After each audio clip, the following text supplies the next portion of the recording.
Hello and welcome to Bawal banking classes. आज हम लोग जेआईबी पेपर वन में module D chapter three capital markets and stock exchange का last part यानी part four कर रहे हैं। बाकी पार्ट्स ऑलरेडी चैनल पे अपलोडेड हैं, please go and have a look. Before moving on, please subscribe to our YouTube channel that is Bawal banking classes. Also request you to please go through the copyright disclaimer, understand that this video is for educational purposes only. जो issue जो भी किया जा रहा है, मतलब जो भी स्टॉक मार्केट में लाया जा रहा है, उसकी प्राइसिंग के बारे में बात करी जा रही है कि सेबी ने कोई भी फिक्स फार्मूला नहीं रखा है कि आपको अपने इशू का क्या प्राइस करना है। जो कंपनी और मर्चेंट बैंकर यानी जो इन्वेस्टमेंट बैंकर, जो लीड मर्चेंट बैंकर जो अपॉइंट किया है कंपनी ने, वो दोनों इस चीज़ को अपने सारे डिस्क्लोजर्स देंगे, सारे पैरामीटर्स बताएंगे जो भी उन्होंने अपने इशू प्राइस के लिए कंसीडर किए हैं। मतलब जो भी कंपनी और मर्चेंट बैंकर ने मिलकर डिसाइड किया कि भाई हम इस प्राइस पे अपना इशू या अपना शेयर लाएंगे, तो वो कैसे आप उस प्राइस तक पहुँचे, इसके लिए complete details, complete disclosures company और मर्चेंट बैंकर को करने होंगे। देखिए, ये कहा गया है कि यहाँ पर दो तरह के इश्यूज होते हैं, मतलब जो प्राइसेस होते हैं वो, पहला तो है फिक्स प्राइस, मतलब जहाँ पे कंपनी और लीड मर्चेंट बैंकर जो होता है वो मिलकर के एक प्राइस फिक्स करते हैं। दूसरा होता है जहाँ पे कंपनी और लीड मर्चेंट बैंकर जो होते हैं एक फ्लोर प्राइस डिसाइड करते हैं या एक प्राइस बैंड डिसाइड करते हैं, जहाँ पे लोअर और अपर सर्किट रहता है, और वहाँ पे मार्केट फोर्सेस इस बात को डिटरमाइन करती हैं कि फाइनल प्राइस कितना रहेगा। मतलब बुक बिल्डिंग प्रोसेस के थ्रू फाइनल प्राइस डिस्कवरी होती है, जिसमें बिडिंग वगैरह होती है, फिर डिसाइड होता है कि कितने लोगों ने बिड किया, कहाँ तक बिडिंग गई, फिर डिसाइड होगा कि प्राइस कितना जाएगा। पूरी तरह से फ्रीली मार्केट पे डिपेंड करता है। जो ईश्वर कंपनी है वो चाहे तो अपना प्राइस, वो जो जैसा प्राइस चाहे वैसा डिसाइड करे, चाहे फिक्स प्राइस पे चली जाए, चाहे बुक बिल्डिंग प्रोसेस पे जाए, जो उसकी इच्छा होती है। ठीक है। जो बेसिस ऑफ इशू प्राइस होता है उसको ऑफर डॉक्यूमेंट में डिस्क्लोज करना होता है। मतलब आपने किस बेस पर अपने प्राइस, अपने इशू का प्राइस रखा है, वो चीज़ आपको ऑफर डॉक्यूमेंट में डिस्क्लोज करनी होती है। जो बुक बिल्डिंग का मतलब ये होता है कि एक ऐसा प्रोसेस जिसमें कि सिक्योरिटी की क्या डिमांड है, जो भी उसको इशू कर रहा है, जो कॉर्पोरेट बॉडी है जो भी है, उसकी क्या डिमांड है और धीमे धीमे वो कैसे बिल्डअप हो रही है, उस सिक्योरिटी का रेट कैसे डिसाइड हो रहा है, ये सब कैसे डिसाइड होगा, बिड के प्रोसेस से डिसाइड होगा कि किस हिसाब से बिड आती है, उन बेसिस पे डिसाइड। तो इसको क्या बोलेंगे, बिग बुक बिल्डिंग प्रोसेस बोलते हैं इसको। देखिए, दो बुक बिल्डिंग प्रोसेस में दो तरह के मान लिया है, एक होता है वॉलेंटरी बुक बिल्ड इशू और एक होता है आपका कंपलसरी बुक बिल्ड इशू। अगर वॉलेंटरी बुक बिल्ड इशू है तो जो भी नेट मान लीजिए 100 रुपये ऑफर किए गए हैं, ठीक है, एग्जाम्पल ले रहे हैं, ये 100 करोड़ मान लीजिए, 100 करोड़ को ऑफर ला रही है कंपनी। 100 करोड़ में ये कहा गया है कम से कम 35% होना चाहिए, ठीक है, कम से कम 35% रिटेल इंडिविजुअल इन्वेस्टर्स की तरफ से आना चाहिए, कम से कम 15% नॉन इंस्टीट्यूशनल इन्वेस्टर्स की तरफ से आना चाहिए, और 50% से कम यानी 50% से ज़्यादा नहीं हो सकता, मैक्स टू मैक्स 50% जो है वो क्वालिफाइड इंस्टीट्यूशनल बायर्स की तरफ से आना चाहिए। क्वालिफाइड इंस्टीट्यूशनल बायर्स क्या होते हैं, ये हम लोग प्रीवियस वीडियो में डिस्कस कर चुके हैं। मतलब जो शेड्यूल कमर्शियल बैंक्स हैं, कुछ म्यूचुअल फंड्स हैं, कुछ कंपनीज़ हैं जो कि सेबी ने डिसाइड करी हैं, जो उस वो हैं क्वालिफाइड इंस्टीट्यूशनल बायर्स में। ठीक है।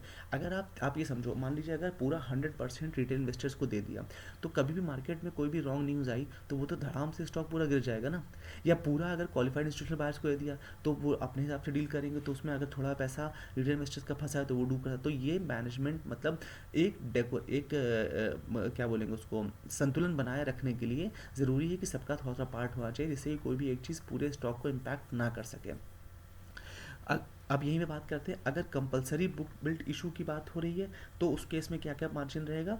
जो क्वालिफाइड इंस्टीट्यूशनल बायर्स हैं उनका कम से कम 75% हिस्सा होना चाहिए नेट ऑफर में, मतलब 100 करोड़ में से कम से कम 75% क्वालिफाइड इंस्टीट्यूशनल बायर्स का।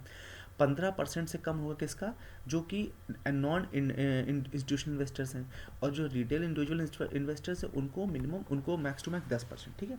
तो अगर वॉलंटरी बुक बिल्ड इशू है तो फिर कितना किया गया है, क्वालिफाइड इंस्टीट्यूशनल यानी क्यूआईबी के लिए 50% मैक्स टू मैक्स, और एनआईआई और आरआईआई के लिए 35 और 15। ठीक है, 15 और 35। और उसमें अगर कंपलसरी बुक बिल्ड इशू आ रहा है तो क्यूआईबी का बढ़ा कर 75 कर दिया गया है, और एनआईआई का 15 और आरआईआई का 10। ठीक है, उस हिसाब से सबका कम हो गया उसी रेशियो में। अब बात करते हैं, ये तो हो गया हमने जो इस स्लाइड में जो हमने देखा, इस स्लाइड में जो हमने देखा है वो तो है आपका, जो आप वो ला रहे हो प्राइस बैंड के हिसाब से, जब आप इशू का प्राइस डिसाइड कर रहे हो। और दूसरा है वो फिक्स्ड इशू वाला है। अगर आपने फिक्स प्राइस इशू का किया है तो उसमें क्या है, कम से कम 50% जो है वो किसको अवेलेबल कराया जाएगा, रिटेल इंडिविजुअल इन्वेस्टर्स को। ठीक है। बचा हुआ जो 50% होगा उसमें इंडिविजुअल एप्लीकेंट होंगे, जो कि रिटेल इंडिविजुअल इन्वेस्टर्स के अलावा होंगे अन्य। साथ ही साथ जो अन्य इन्वेस्टर्स जैसे कॉर्पोरेट बॉडीज़, इंस्टीट्यूशन, जो कि किसी भी अकाउंट में सिक्योरिटी का अप्लाई कर रहे हैं, वो होंगे उसमें। ठीक है। तो मिनिमम 50, फिक्स्ड प्राइस में मिनिमम 50% किसके पास चला गया है, आरआईआई के पास। RII यानी रिटेल इंडिविजुअल इन्वेस्टर्स होते कौन है? वो इन्वेस्टर्स जो कि बिडिंग कर रहे हैं या जो सिक्योरिटी खरीदने में इंटरेस्टेड हैं और कितना अमाउंट की, 2 लाख से कम की, ठीक है, 2 लाख से कम का इन्वेस्टमेंट अगर कर रहे हैं तो उनको क्या बोलेंगे? Retail individual investors.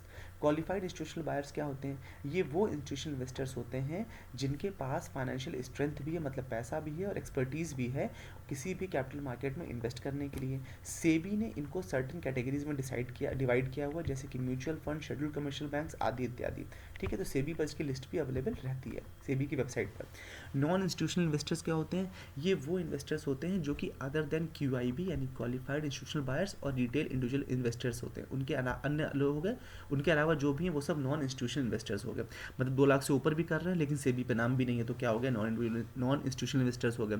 ये जो कैटेगरी होती है जनरली किनकी होती है? HNIs की होती है, यानी हाई नेटवर्थ इंडिविजुअल्स और कॉर्पोरेट बॉडीज, ये ज़्यादातर आते हैं नॉन इंस्टीट्यूशनल इन्वेस्टर्स के अंतर्गत। एंकर इन्वेस्टर क्या होता है? एंकर इन्वेस्टर मतलब होता है एक ऐसा क्वालिफाइड इंस्टीट्यूशनल बायर जो कि एप्लीकेशन को सपोर्ट कर रहा है कम से कम 10 करोड़ रुपए के साथ, ठीक है, पब्लिक इशू में, ठीक है, मिनिमम, और उसके मेन बोर्ड का हिस्सा भी एक तरह से हो गया और बुक बिल्डिंग प्रोसेस में ही इन्वॉल्व हो गया है, लेकिन वो जो रेगुलेशंस हैं सेबी की उनको फुलफिल कर रहा है, ठीक है, और जो एप्लीकेशन है वो कम से कम 2 करोड़ रुपए से सपोर्ट करनी चाहिए अगर वो रेगुलेशन के चैप्टर 9 की बात कर रहा है तो। ग्रीन शू ऑप्शन क्या होता है? ग्रीन शू ऑप्शन का मतलब होता है कि मान लीजिए जो कंपनी है जो अपना IPO लाई है उसने इक्विटी शेयर मार्केट में फ्लोट किए थे, लेकिन ओवर सब्सक्रिप्शन हो गया, मतलब ज़्यादा लोगों ने उसको सब्सक्राइब कर लिया है, तो post listing price stability mechanism के केस के लिए उसको ग्रीन शू ऑप्शन आना पड़ता है, मतलब वो कुछ और इक्विटी शेयर भी ऑफर कर देगी, मतलब उसने 100 ऑफर करे थे, उसने कहा भाई 10 और कर देते क्योंकि प्राइस स्टेबलाइजेशन मैकेनिज्म को फॉलो करने इसलिए। सेल्फ सर्टिफाइड सिंडिकेट बैंक क्या होता है? देखिए आपने कभी भी IPO में इन्वेस्ट किया है तो आप जानते हैं, सपोज आपने कहा कि मुझे 50,000 के IPO खरीदना है, तो आपके अकाउंट से वो 50,000 रुपये कट करके डेबिट हो जाता है, भले ही आपको IPO भी मिला नहीं लेकिन वो डेबिट हो जाता है पहले ही, और अगर आपको IPO अलॉट हो गया तो वो यूटिलाइज हो जाता है, अदरवाइज तो पैसा वापस आ जाता है। इसको बोलते हैं ASB यानी application supported by blocked amount, application supported by blocked amount. और इसके लिए जो बैंक जो ये काम करता है, भाई बैंक डेबिट करेगा, अपने पास होल्ड करेगा पैसा, उसको बोलते हैं सेल्फ सर्टिफाइड सिंडिकेट बैंक। जो इशू होता है प्राइमरी मार्केट में उसमें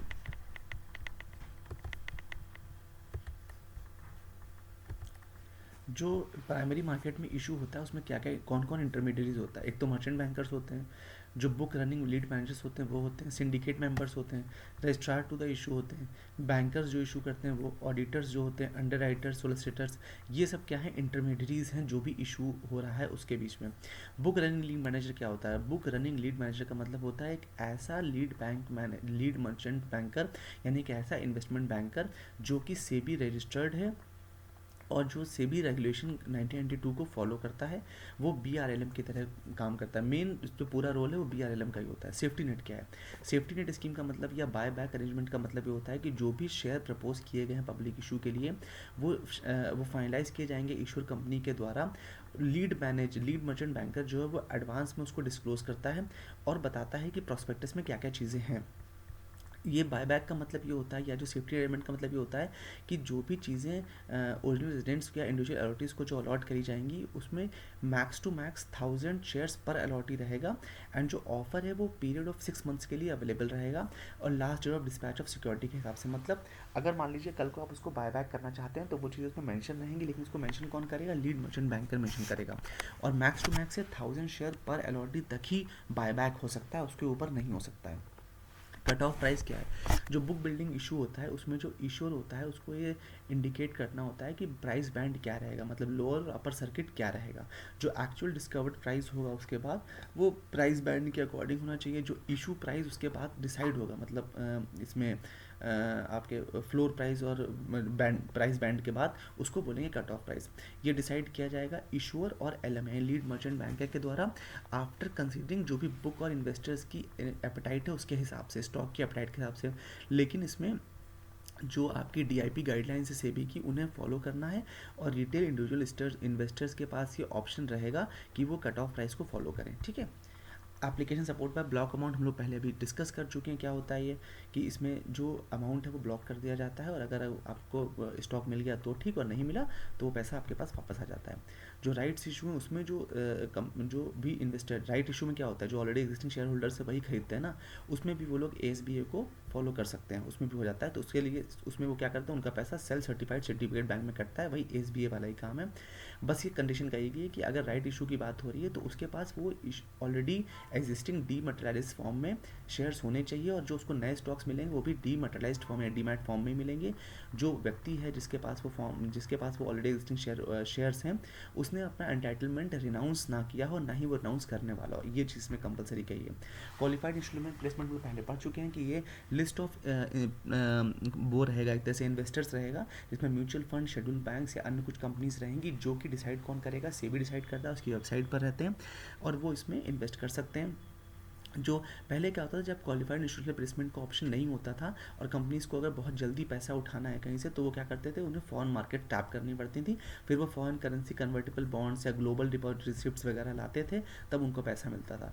इसलिए गवर्नमेंट ने ये शुरू किया कि क्वालिफाइड इंस्टीट्यूशनल प्लेसमेंट का ऑप्शन लेकर आ गए, जिससे कि अब देश में ही डोमेस्टिकली ही जो कंपनीज है उसको जल्दी से जल्दी पैसा रेज कर सकें। With this we have come to end. I hope you like this session. Do like, share and subscribe. In case of any doubt, please feel free to ask in the comment section and do give us a genuine feedback. Thank you so much for your valuable time.